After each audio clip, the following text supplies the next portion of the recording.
Fala galera, hoje nós vamos analisar a prova de ontem que você fez no concurso da ESA. A primeira questão de história, ela fala sobre o período da chamada União Ibérica. Só para lembrar, pessoal, esse período de 1580 a 1640, e já dá uma dica aqui, né? Então você já tem a alternativa C ou a alternativa D. Esse período da União Ibérica foi chamado período da União das Coroas Ibéricas, sob o domínio do rei da Espanha, Felipe II. Lembrando que em 1578, na famosa Batalha de Alcácer Quibir, no Marrocos, Dom Sebastião de Avis morre e não deixa herdeiros. Ele assume então seu tio-avô, o cardeal Dom Henrique. Dom Henrique, que já era idoso, um cardeal, portanto não deixa herdeiros, morre em 1580. Há uma briga, né, entre as coroas de Portugal e as coroas da Espanha e na Europa em geral, um conflito para ver quem iria assumir o controle das coroas ibéricas. Nesse caso saiu na frente Felipe II, o conhecido demônio do meio-dia, como era chamado pelos protestantes, um rei católico que assume a coroa de Portugal. Nesse período que vai de 1580 a 1640, portanto, Portugal passa para domínio da Espanha. Começa aí a chamada União Ibérica. Veja que nós temos na alternativa C, dizendo que o período entre 1580 e 1640, em que o rei de Portugal, Felipe II, passou também a ser o rei da Espanha. Aonde está o erro aqui? Ora, Felipe II não era o rei de Portugal, ele era o rei da Espanha. Logo, a alternativa é a letra D. Período entre 1580 e 1640, em que o rei da Espanha, Felipe II, passou também a ser o rei de Portugal. Fácil essa, né? Pois é. Vamos para a próxima. A próxima questão, ela mantém a característica da ESA, né? São 6 questões de história. Você tem em média aí 2 questões de colônia, 2 questões do período imperial e 2 questões do período republicano. Aqui já é aquela clássica questão da expansão marítima e comercial europeia. Vejamos o que se pede. No século XV, Portugal inicia um processo de expansão ultramarina em que uma das finalidades era de caráter mercantil. É o chamado processo de expansão marítima e comercial europeia que você já estudou com muita vontade. Essa situação criou imediatamente uma ameaça aos interesses comerciais dos. Analisem comigo, pessoal. Aqui nós temos o mapa do processo de expansão marítima e comercial de Portugal. Vale lembrar que Espanha participa desse processo, a Holanda vai participar também posteriormente, a Inglaterra, mas a questão ela se apega diretamente à questão do processo de expansão portuguesa. Ora, Portugal, ao longo do século XV, ela desenvolve um processo expansionista, né, que começa com a tomada de Ceuta, no norte da África, e vai desencadeando um processo de conquistas e formação de impérios coloniais, chegando até as Índias, que era o objetivo final. A questão fundamental é quem ficou prejudicado com esse processo de expansão marítima de interesse mercantil, em que Portugal foi a pioneira. Ora, pessoal, analisa comigo. Antes de você fazer todo esse comércio, ou seja, o deslocamento do eixo comercial europeu para o Atlântico, foi resultado de um processo de expansão. Ora, mas esse processo de expansão que vai para o Atlântico, a chegada às Índias, né, ele antes disso era onde? A gente chamava de eixo do Mediterrâneo. Todo o comércio das chamadas especiarias passava, né, pela rota terrestre dominada pelos árabes, mas quando chegava aqui no Mediterrâneo, todo esse comércio era controlado pelos chamados venezianos, italianos e venezianos e tal. Eles tinham domínio de navegação no Mediterrâneo. Quando você transfere, né, esse comércio, ou melhor, esse eixo comercial europeu para o Atlântico Sul, com a descoberta da rota marítima, contornando o sul da África e chegando às Índias pelo mar, consequentemente, quem foi prejudicado? Essa é a pergunta, né? Uma ameaça aos interesses comerciais de quem? Dos franceses? Não. Os franceses se lançaram tardiamente ao mar, tá? Dos espanhóis? Também não. Portugal foi pioneira antes. E não foram os espanhóis que dominavam o comércio no Mediterrâneo. Dos holandeses, Vale lembrar que a Holanda ainda estava... Não existia a Holanda, existiam os Países Baixos, né? A Holanda também era... Os Países Baixos eram parceiros de Portugal no transporte de uma marinha mercantil. A Holanda tinha uma marinha que ajudou muito, era muito parceira de Portugal nesse comércio. Então, nesse caso, resposta: venezianos.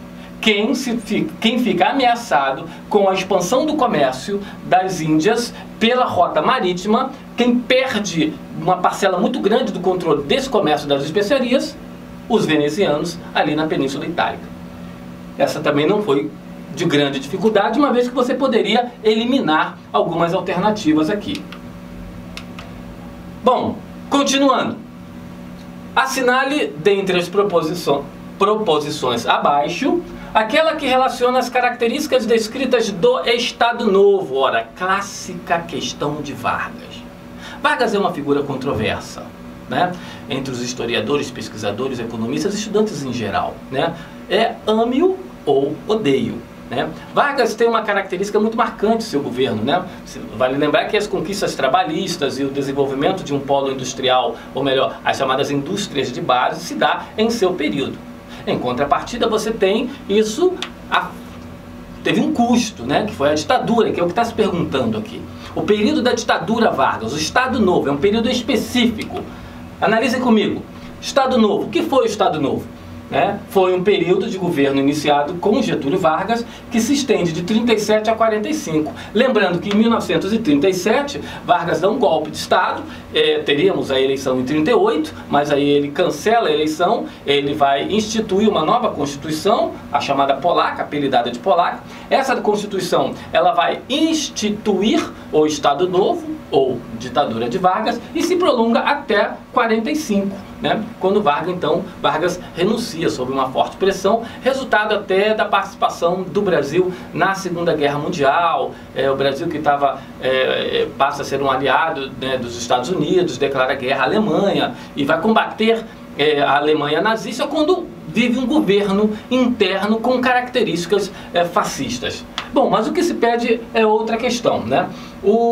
Definimos como uma forte ditadura que eliminou os direitos políticos. Quer dizer, você tinha numa ditadura, você sabe, a ausência de democracia, então você tem as liberdades individuais, liberdades de expressão, liberdade de comunicação. Esses direitos são cerceados em favor de um bem maior, né, que seria aí a segurança do Estado. E impôs ao país uma forte repressão. Essa foi a característica do governo Vargas no período de 1937 a 1945. Então, sobre este período, ele pede algumas características. E aí você faz por eliminação, pessoal. Algumas questões de história, mesmo sem você saber a resposta, você consegue eliminar as alternativas impossíveis. Quer ver? Na letra A, estabelecimento de eleições diretas para presidente. A Constituição de 37 não estabelecia eleição direta para presidente. Tampouco estabelecia quando seria eleição. A Constituição de 37, ela dizia que seria convocado, né, um plebiscito, ou seria convocada uma assembleia que iria definir o novo pleito, mas nada de definir uma eleição direta, tá? Elimina a letra A. B, instauração do estado de emergência. Diversificação da produção agrícola e o estímulo ao desenvolvimento industrial. Uso do populismo para conquistar a simpatia dos trabalhadores. Bom, guarda essa questão, tá? Não vimos nenhum erro aparente, mas analisaremos as questões a seguir. Letra C, abertura política. Bom, ditadura não tem abertura política, não no período da ditadura Vargas. Você até vai ter no finalzinho uma tentativa de Vargas de dar uma guinada para a esquerda, mas não rolou, não deu certo. Então, letra C. E ainda mais, né? Está dizendo aqui que ele fez uma reforma econômica conhecida como Plano Cruzado. Ora, pessoal, Plano Cruzado, nós sabemos que foi uma reforma econômica no governo Sarney. Então, já elimina a letra C. Letra D. Exercício da presidência da República por militares. Não. O exercício da presidência da República por militares, a gente sabe, foi no período de 1964, inaugurado com o golpe de 64, que que os militares chamam de Revolução, e se estende até 1985, tá? Foi o regime militar brasileiro. Elimina a letra D, não pode ser. Letra E, separação entre igreja e Estado. Opa, Eduardo, não foi no Estado Novo. Separação entre igreja e Estado no Brasil começa lá na República, com a proclamação da República. A primeira Constituição brasileira de a primeira Constituição republicana de 1891 já estabelece a separação entre Estado e Igreja, já estabelece o chamado Estado laico. Portanto, não foi Vargas que fez isso. Elimina também a letra E. Se não pode ser a E, a D, a C e a A, fiquei com a letra B. Veja, mesmo sem ter certeza plena da questão, por eliminação você acerta a questão. Vamos continuar? Bom, aqui, para quem acompanha as provas da ESA, já imagina que cai uma questão de revolta, né? Sempre tem uma questão de revolta. Neste caso aqui, estamos trabalhando com as revoltas da Primeira República, você conhece como República Velha, né? É uma questão que ela traz uma pegadinha, né? Isso é uma característica de concursos, não tem para onde correr, história tem isso, né? Dentre as revoltas ocorridas durante a Primeira República, bom, sabemos que a Primeira República a gente conhece como República Velha, certo? E ele diz, ele é mais preciso, né, na questão, ó, houve uma questão específica na década de 1910, matou muita gente. O cara viu 1910 e achou que a revolta seria uma revolta ocorrida em 1910. Não, ele fala que foi na década de 1910. Bom, uma revolta ocorrida em 1910, temos a chamada Revolta da Chibata no Rio de Janeiro, mas ela não está entre as alternativas. E mais uma vez, você que estudou história já começa a eliminar algumas, né? Por exemplo, a Revolução Federalista, ela acontece lá nos idos de 1893, 94, tá? Assim como a Revolta da Vacina, você tem ela em 1904, no Rio de Janeiro. A Revolta da Armada também acontece aqui no Rio de Janeiro, entre 1891 até 93. Ora, já começamos a eliminar. Canudos, por exemplo, né? Ela acontece em 1895 e 96, na Bahia. Então, por eliminação, década de 1910? Não é. Década de 1910 a vacina? Também não. Década de 1910, Canudos? Também não pode ser. Revolta da Armada, década de 1910? Não. Então só me sobra Guerra do Contestado. Veja que mesmo sem saber que a Guerra do Contestado, quando ocorre, eu por eliminação, eu chego à letra A.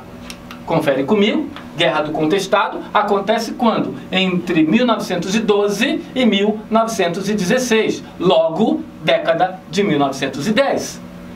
E só para aproveitar, né, essa revolta, ela acontece geograficamente na divisa do Paraná com ali Santa Catarina, né? Então você estava contestando algumas questões ligadas a território, né? Então daí o nome Guerra do Contestado, uma revolta em que você tem a participação de uma população cabocla, né? E os representantes do poder estadual e federal, vitória inclusive esmagadora das tropas federais, né?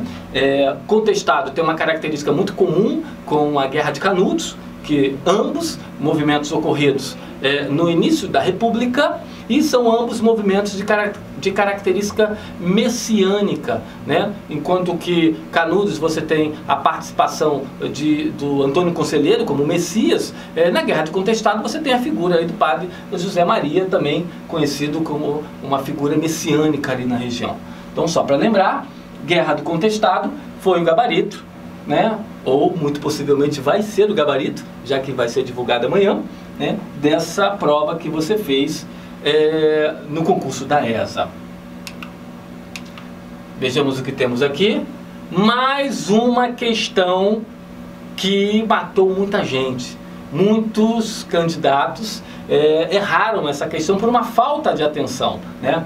Plano real. Ora, pessoal, plano real, sobre o plano real, é correto afirmar que ele foi lançado durante o governo de que presidente? Então você precisa saber em que governo de qual presidente da República do Brasil recente foi lançado o Plano Real?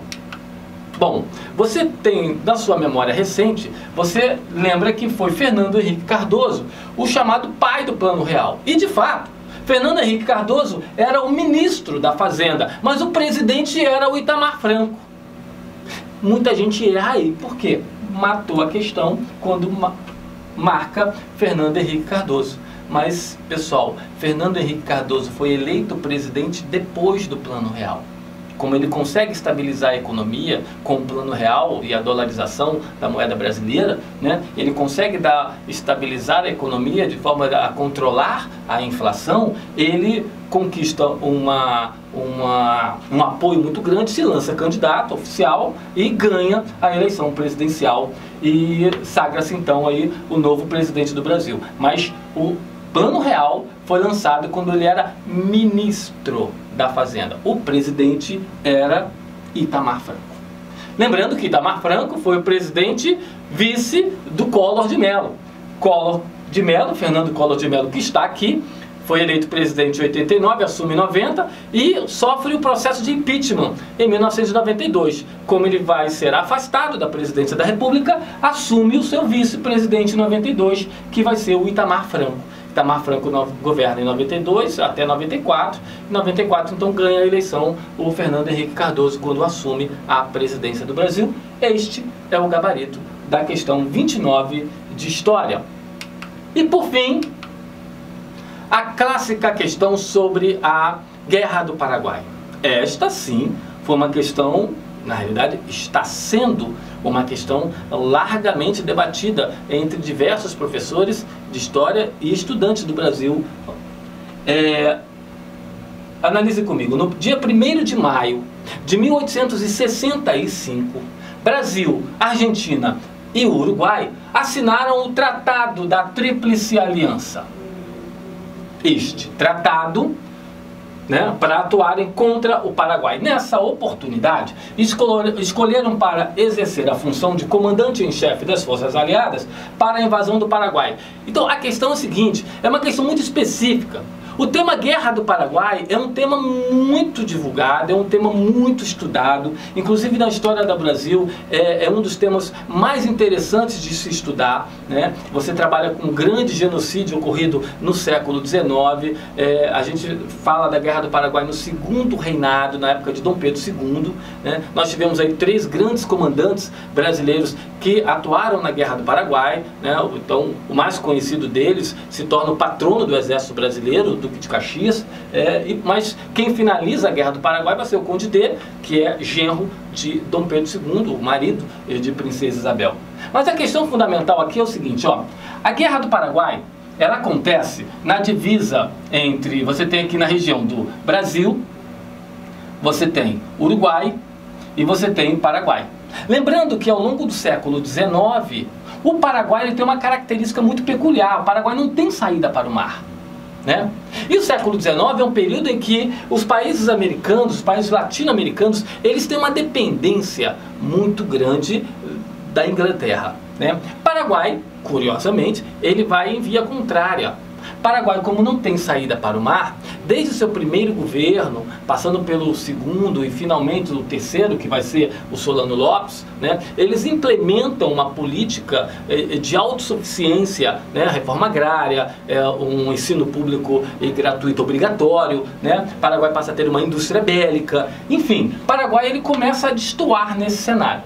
Mas Solano Lopes, ele assume, filho, né? Quando ele assume o governo do Paraguai, ele parte por uma ofensiva, né? Ele deseja uma saída para o mar, né? Curiosamente, nesse período, nós tivemos alguns conflitos aqui no Uruguai e com o posicionamento do Brasil, alguns conflitos na Argentina, políticas internas com a participação do Brasil. E para isso costurou-se um apoio. Este apoio é que vai ser tratado nessa questão. Esse apoio mútuo entre Brasil, Argentina e Uruguai, em casos de guerra, conhecido como o Tratado da Tríplice Aliança, vai ser assinado em 1º de maio de 1865. Veja que em 64 a guerra já tinha começado. O Paraguai já tinha invadido o Mato Grosso, já tinha tomado o Marquês de Olinda, o navio, como presidente da província do Mato Grosso, né? Nesse caso, o Brasil já tinha declarado guerra ao Paraguai. Mas o tratado que legitima, o tratado que oficializa o apoio mútuo entre Brasil, Argentina e Uruguai, ele é assinado em 1º de maio de 1865. Ora, neste tratado, a Argentina declarou oficialmente guerra ao Paraguai e, pelo tratado, o Bartolomeu Mitre, presidente, o então presidente da Argentina, assume o comando, né? Ele passa a ser, então, o comandante em chefe dessas Forças Armadas. Por que é uma questão controvérsia, né? Muitos assinaram aí Luiz Alves de Lima e Silva, o Duque de Caxias, né? Muitos assinalaram para o Manuel Luiz Osório, que também foi um comandante brasileiro das tropas na Guerra do Paraguai. Mas a questão foi específica. No dia 1º de maio de 1865, momento da assinatura do Tratado da Tríplice Aliança, quem é que naquele tratado, naquele momento, foi definido, escolhido como comandante das Forças Armadas? Bom, neste caso, Bartolomeu Mitre. É uma pena, né? Uma questão como Guerra do Paraguai, ela poderia ser uma questão muito mais abrangente, trabalhando com teorias, com parte teórica, com parte de fatos, enfim. E uma questão perdeu um pouco do seu brilho quando ela trata de um assunto que não é tão abordado, né? Falar de Bartolomeu Mitre, presidente da Argentina, especificamente em 1865. Mas está aí, caiu a questão, né? Essa foi a questão que fechou a prova de história. O que vem daqui a pouco é geografia. Bom, pessoal, espero que vocês tenham tido uma boa prova. Até a próxima.